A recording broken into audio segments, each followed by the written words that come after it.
Hey friend, I'm Peter. Welcome to this LSAT tutorial. In today's video, I'm going to show you a progression of exercises that you can work on at your own pace. And this progression will lead up to eventually doing the LSAT. The LSAT is an exercise that takes a lot of strength in the arms, the core, and also the legs, the hip flexors especially. And so the exercises that we're going to do are going to target specifically all of those muscles. For each progression, take as long as you need before advancing to the next one. And that could be something like multiple weeks or months. So if it feels like it's slow progress, don't worry, that's super normal. By making sure we have a strong foundation with each step before moving on, we'll be able to make sure that each step you're actually training something that's valuable instead of doing something that's just way too intense and you can't actually hold it for any meaningful amount of time. Without further ado, let's jump in. Come into a seat with your knees bent.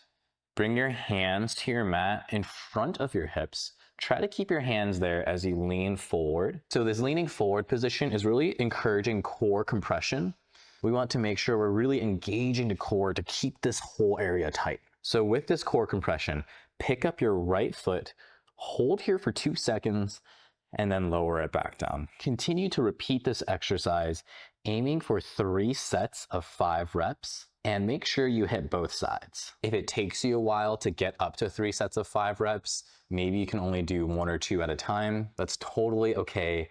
Again, with each step of the way, we want to make sure we take the time to learn that foundation before moving on to the next progression. So once that feels good, the next progression is going to be the same thing, but with the legs straight. Again, lean forward as you place your hands down on that space in front of your hips. Think about that core compression, and then we're going to lift up one leg at a time, hold for 2 seconds, and lower back down. Same thing as before, aim to get 3 sets of 5 reps, making sure you hit both sides. For the next level, we're going to come back into knees bent, hands in the same position, think core compression, and lift up both legs at the same time, hold for 2 seconds, lower back down. Again, keep working on this until you can comfortably do 3 sets of 5 reps. Once you feel comfortable with this, the next step is to do the same thing with your legs out long, lift both feet at the same time, hold for 2 seconds, and lower back down. Continue to work on this until you can comfortably do 3 sets of 5 reps. For the next progressions, I like to use blocks, or you can use any sort of props that you have in your house to be able to elevate your hands. Bring your blocks to that position slightly in front of your hips where your hands were before. With the knees bent,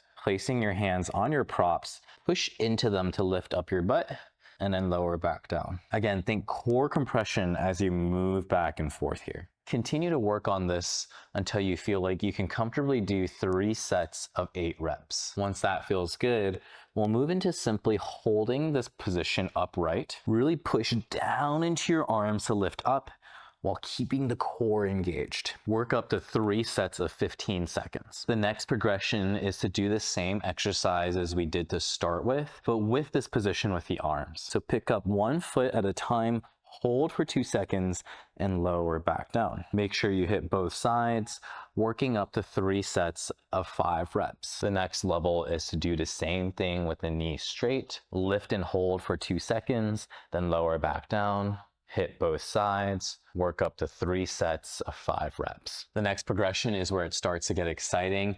Come back to knees bent, push into your hands to lift your butt up, then lift both feet at the same time and lower them back down. Each time you lift up, try to hold for as long as you can before coming back down. Eventually, coming into just being able to hold this position here. Once you can hold this position for 10 seconds, straighten out the knees just a little bit. This will make it a little bit harder, and work your way up to being able to hold for 10 seconds here. Then again, straighten the knees out a little bit more. Keep practicing it until you can hold for 10 seconds, until eventually you come into your full L-sit. Once you can do the L-sit on blocks, the last step is to remove them. Without the blocks, if you have tight hamstrings like I do, you might not have enough flexibility to be able to get forward enough. And so stretching your hamstrings can be a really good exercise to help to create that range for your hands to come down. While I continue to work on stretching my hamstrings, I'll come onto my fingertips to create some more space. This, of course, is a little bit harder on your hands, so find what feels good for you. We're going to go through a similar progression of exercises when we were on the blocks. So start with holding yourself up with both knees bent. Aim to hold here for 10 seconds, then gradually straighten the knees out, working your way up to holding for 10 seconds at a time,